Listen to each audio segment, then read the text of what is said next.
Whoa, stop right there. Have you ever had a close call like this? Or this?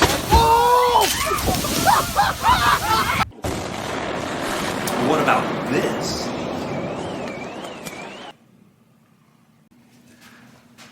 And I bet it was your fault.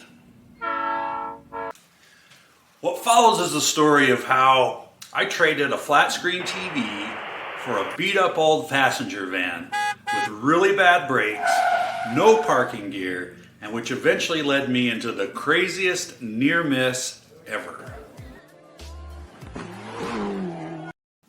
In 2008, I lost everything I had, including my house, my truck, my wife's van, my business, everything. So needless to say, we were desperate for a lot of things. A place to live, something to drive. I was fortunate enough to find a listing for an old white passenger van that the guy claimed ran when he parked it in his construction yard a few years ago, and he only wanted $200. Fortunately, I didn't have $200, but what I did have was this old flat panel TV from a different failed business venture. I wonder, would this guy trade a flat panel TV for this historic relic of family transport from years gone by? He agreed. Now, the TV wasn't much to look at, so you can only imagine what shape the van I was about to receive was in.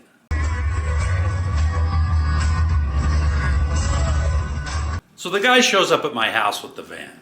But he said he couldn't park it in the driveway because the van simply wouldn't go into park. So he left it out front, got out, opened the back door, pulled out this sizable boulder, put it behind one of the tires.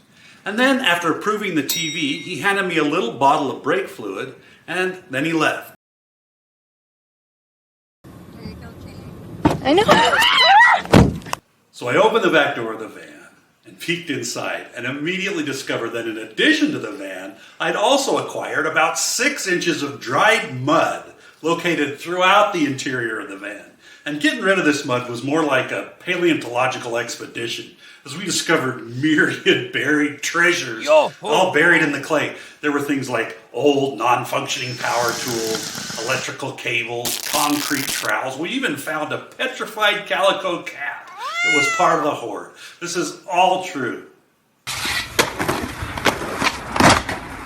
So after a lot of hard work, we were finally able to get this family passenger van on the road.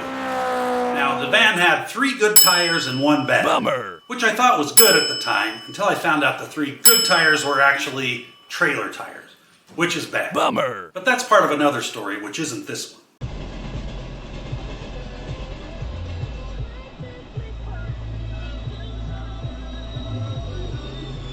So we began to assimilate this van into our family's daily life.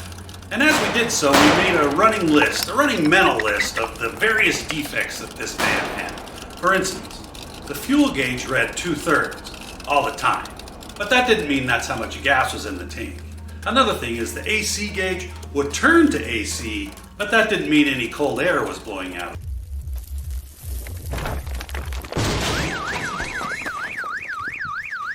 So we were living in southern Utah at the time, which is infamous for its 110-degree summertime heat. My wife had made it a habit of carrying around this plastic water spray bottle, and she would spray the kids down from head to toe, with the hope that the wind would cool the kids down that was blowing in from the passenger side window, which was permanently stuck at half-mast. Wouldn't go up, wouldn't go down. The brakes in the van worked great, provided you remember to get under the hood and add just a touch of brake fluid before you went anywhere. If you forgot that, you may have had problems. Lastly, let's not forget the boulder, which became our permanent de facto parking gear.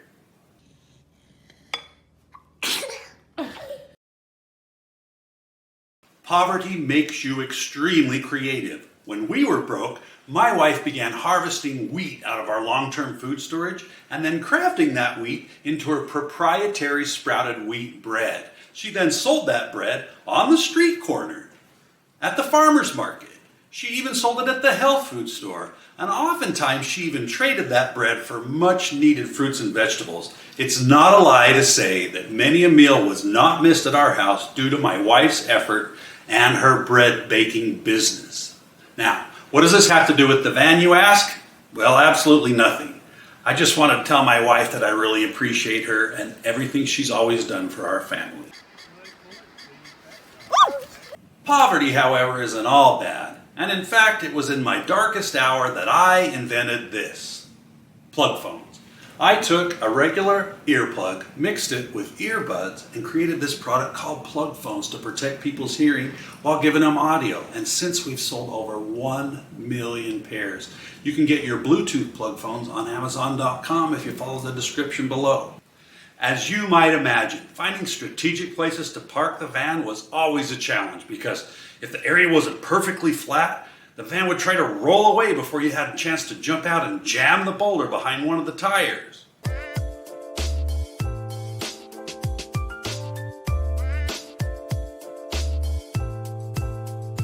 So there existed just such a spot on the street out in front of the health food store where my wife would go to sell bread. One day while she was walking past the front of the window, she noticed out of the corner of her eye the van was missing.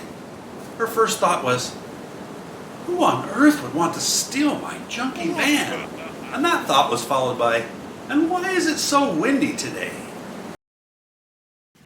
That old white van had traveled down the street, crossed 4 lanes of cross traffic, jumped a curb, and buried itself right in the front of a Hawaiian barbecue restaurant.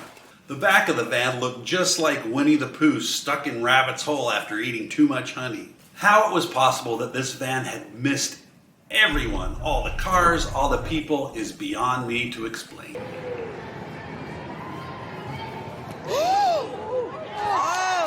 I wish I could say that this was the end of this van in our family's life, but the cops ended up letting us keep it.